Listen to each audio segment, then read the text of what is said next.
Bonjour, c'est Christelle. Bienvenue à notre défi anti-morosité.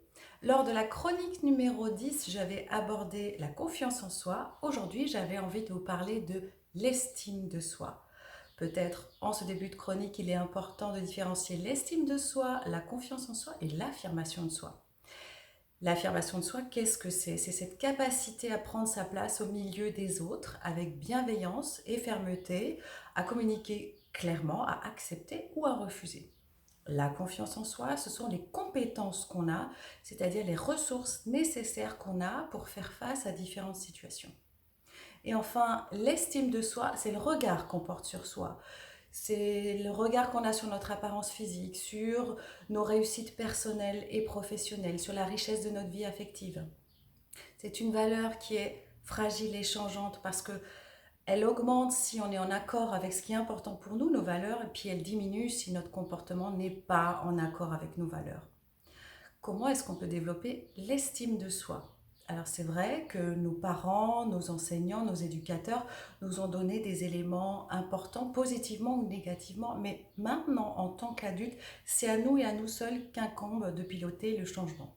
Je vous propose 3 exercices pour développer l'estime de soi. Premier grand exercice découpé en 4 parties, on va renforcer en soi la conviction qu'on a de la valeur en tant que personne. On va d'abord porter un regard positif sur soi. On va réfléchir à 5 qualités qui nous décrivent. Alors là, je sais, vous allez dire, ouais, exercice banal, exercice difficile. Si je dois trouver des défauts, c'est clair qu'on en a une liste. Oui, mais c'est un exercice qui est aidant parce qu'on va vraiment prendre conscience des qualités qui sont importantes pour nous, des qualités qui font qu'on est nous-mêmes. Alors on s'y met. Deuxième partie de cet exercice, quand on a nommé nos 5 qualités, on va essayer de trouver quelles sont celles qui contribuent vraiment le plus à notre estime de soi, quelles sont celles qui sont le plus proches de notre estime de soi. Troisième partie d'exercice, on va réfléchir à cette question. Quel est le message positif que nous ont transmis nos parents ou ceux qui ont joué ce rôle? Qu'est-ce qu'on a appris grâce à eux? Quatrième partie de ce premier exercice, on va aussi répondre à cette question. Quel a été le moment dans notre vie où on a été très fiers de nous-mêmes? Donc ce grand exercice, ça va vraiment renforcer la valeur qu'on a de soi. Deuxième exercice, on va apprendre à communiquer de manière claire et ouverte avec les autres. On va réfléchir aux personnes qui sont importantes et proches de nous, qui nous comprennent et à qui on peut se confier sans crainte.